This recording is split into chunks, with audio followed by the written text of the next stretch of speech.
مفہوم جو بھی میرے قائد نے بتائے عین وہی ہے۔ ایک لفظ کو دہرا دیتا ہوں، اہل جوہر مطلب کہ ظلم جبر زیادتی ناانصافی کرنے والا، درندہ بھیڑیا، فرعون، شداد، قارون اور نمرود۔ اہل جوہر کا یہ معنی اردو لغت بتاتے ہیں جناب والا۔ اس کے بعد اس کے ساتھ جڑا ہوا لفظ اچھا ہے، اس قرارداد کو خود مسترد کرتا ہے کیونکہ مثبت اور منفی لفظ کبھی ایک ساتھ جمع نہیں ہوتے جناب والا۔ آج یہ مطلوب نہیں ہے کہ پیش کردہ قرارداد کو نامنظور کر دیا جائے، بلکہ آئین و قانون سے کی جانے والی غداری بغاوت کو بے نقاب کرنا ہے، کیونکہ دنیا کا کوئی بھی آئین و قانون اس بات کی اجازت نہیں دیتا کہ اہل جوہر کو قبول کر لیا جائے اور قبول کرنے کے بعد اس کو سختیوں کی اجازت دی جائے۔ اصل میں جناب والا قائد ایوان اور ان کے تمام حواری اپنی جھوٹی دلائلوں کی بنیاد پر ہمارے سروں پر اپنے ظالم آقاؤں کو مسلط کرنا چاہتے ہیں۔ یہ چاہتے ہیں کہ ہمارے سروں پہ کوئی یزید قائم ہو جائے جو حسین اور اہل حسین کو ذبح کر دے، کعبہ پر سنگباری کرے، مدینہ کے چمن کو آگ لگا دے، ہزاروں عزتوں کو نیلام کرے، ہزاروں عزتوں کو نیلام کرنے کے بعد کعبہ اور مدینہ کی گلیوں میں خون کو بہا دے۔ اس کے بعد جناب والا کوئی اہل جوہر عبد الملک بن مروان کی طرح ظلم جبر زیادتی ناانصافی کو دیکھنے کے بعد عمر بن عبدالعزیز کی طرح چیخ اٹھے،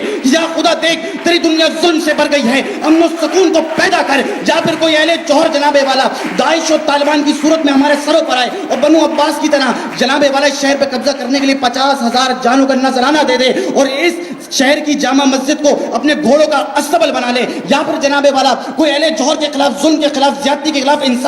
ناانصافی کے خلاف بغاوت کرے تو پھر صفا کا بھائی یایا کو مسلط کیا جائے، وہ یایا جو امن کا اعلان کرے مظلوم بستی کے اندر۔ اور جب تمام انسان مسجد کے اندر امان حاصل کر لیں تو مسجد کے دروازوں کو بند کر کے اندر خون کی ہولی کھیلی جائے، اور جب عورتیں آہو بکا کریں تو ان کے اوپر 4,000 فوجوں کو چھوڑ کر ان کی عزت کو سرعام نیلام کر دیا جائے۔ یہ چاہتے ہیں قائد ایوان و قائد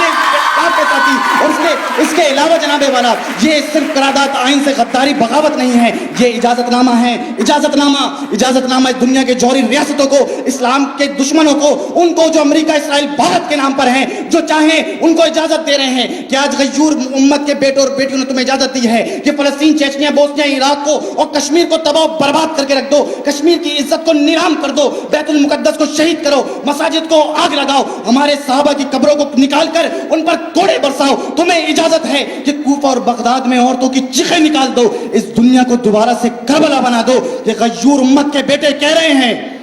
اچھا ہے اہل جوہر کیے جائیں سختیاں تو پھر کیے جائیں سختیاں، کیونکہ جناب والا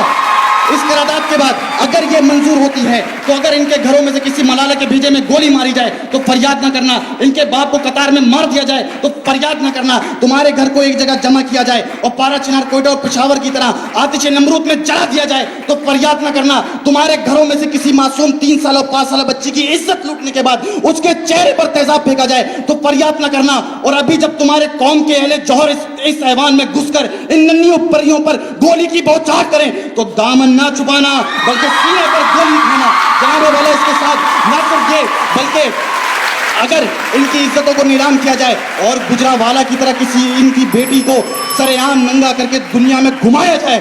تو فریاد نہ کرنا، یہ قانون نہیں۔ اور کہا گیا ہیرے کو بٹی میں جلایا جائے تو کوہ نور بنتا ہے، بلدیہ کی فیکٹری میں جو ماں جلی وہ کوہ نور نہیں خاک بنی ہے۔ ایک محمد بن قاسم کے لیے 1000 ہٹلر کو نہیں پکارا جاتا، جنہ کو پکارنے کے لیے جناب والا اگر ایک جنہ چاہیے تو یہ کیسا قانون ہے کہ 1000 ماؤں کی گو کو خالی کر دیا جائے؟ ایک سر سید چاہیے تو 40 لاکھ کو نیزوں پر چڑھا دیا جائے۔ یہ دستور ہمارے اکابرین کا نہیں ہے، یہ تمہارے اکابرین کا ہوگا کیونکہ تم ان کی اولاد ہو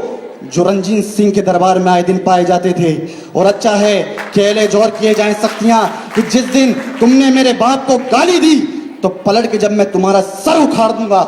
تمہارے لاش پہ چڑھ کے یہی کہوں گا کہ تم نے کہا تھا کہ اچھا ہے کہ اہل جوہر کیے جائیں سختیاں۔